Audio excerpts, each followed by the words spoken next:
Hi అండి, అందరికీ నమస్కారం. మీరు ఎలా ఉన్నారు? నేనైతే చాలా బాగున్నానండి. ఈరోజు వీడియోలో మీకు 1 ఇయర్ ప్లస్ బేబీకి ఉగ్గు ఎలా తయారు చేయాలో చూపిస్తాను. కావాల్సిన పదార్థాలు: బాదం, క్యాష్యూ, కందిపప్పు, పెసరపప్పు, మినపపప్పు, పచ్చ పెసర్లు, శనగపప్పు, పోహ, రాగులు, 3 కప్పుల బియ్యం.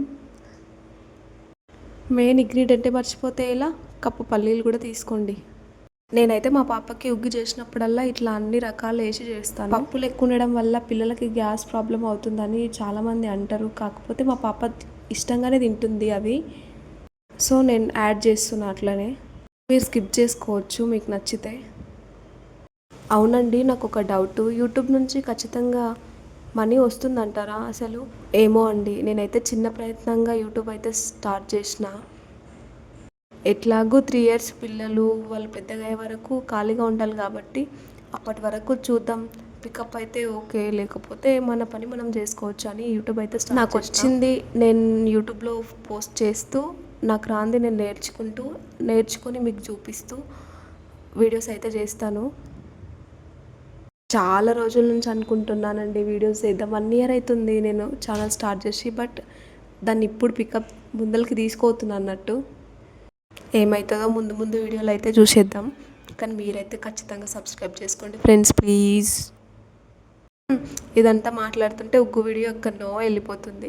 సరే, ఇప్పుడైతే మనం మినపపప్పు, బియ్యంని వీటిని అయితే శుభ్రంగా నీట్గా కడుక్కోవాలి. మెయిన్గా రాగులను మాత్రం పైన పొట్టు మాత్రం నీట్గా తీసేసుకోవాలి. ఎందుకంటే పిల్లలకు దగ్గు అయ్యే అవకాశం ఉంటుంది కాబట్టి రాగులని నీట్గా కడుక్కోవాలి. అమ్మయ్య, కడగడం అయిపోయిన తర్వాత ఎండకైతే ఆరబెట్టుకోవాలి. పిల్లలకి చేసేటప్పుడు మాత్రం హైజీనిక్ నీట్నెస్ని మెయింటైన్ చేస్తూ చేయాలి. నేనైతే అవి బయట ఎండబెట్టినా కానీ పావురాలు వచ్చి ఎక్కడ తినిపోతాయి అని మూతంగల్లే కూర్చొని కట్టె పట్టుకొని కూర్చున్నా. మీకు ఒకటి తెలుసా? పావురాల నుంచి క్యాన్సర్ వస్తుందంట, కొంచెం జాగ్రత్తగా ఉండండి. వామ్మో, అవి ఆరబెడుతుంటే మాత్రం ఎండ చాలా కొడుతుంది. ఆరబెట్టిన ½ అన్ అవర్ కూడా కాదు, తొందరగానే ఆరిపోయిన తర్వాత ఇక పెంకు మీద వేసి దోరగా, అంటే ఇట్లా మంచి స్మెల్ వచ్చే వరకు దాన్ని వేపుతూ ఉండాలి. అట్లా కొంచెం ఆడిపోయినా పిల్లలు తినరనమాట. కొంచెం చేదు ఫ్లేవర్ వస్తుంటే ఇంకా కక్కేస్తారనమాట.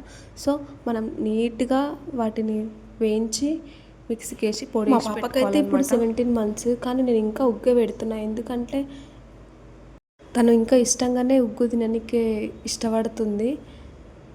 రైస్, పప్పు, పెరుగు కూడా తింటుంది. కాకపోతే టైంకి లేనప్పుడు ఉగ్గు ఉంటే దాని పౌడర్ ఉంటే సడన్గా ఇన్స్టెంట్గా చేసి తినిపిస్తే సరిపోతుంది. హెల్త్ ప్లస్ టైం సేవ్ అవుతుంది కాబట్టి ప్రిఫరెన్స్ నేనైతే ఉగ్గుకి. డ్రై ఫ్రూట్స్ని కూడా మీకు నచ్చినవి తీసుకోండి. నేనైతే క్యాషు, బాదం, వాల్నట్స్ తీసుకున్నాను. అన్నీ వేయించిన తర్వాత కొద్దిసేపు ఆరబెట్టుకోవాలి గాలికి. ఎందుకంటే అది పొడి చేసేటప్పుడు మెత్తగా అయితే కొంచెం ఖరాబ్ అయ్యే ఛాన్స్ ఉంటుంది కాబట్టి ఆరబెట్టుకున్న తర్వాత మిక్సీకి వేసి పౌడర్ వేసి స్టోర్ చేసుకుంటే చాలా బాగుంటుంది. మీకు నచ్చినట్లయితే లైక్ చేయండి, షేర్ చేయండి, సబ్స్క్రైబ్ కూడా చేసుకోండి, కామెంట్ చేయండి ఇంకా ఏమన్నా యాడ్ చేసేది ఉంటే ఇట్లా. And thank you for watching. Bye bye.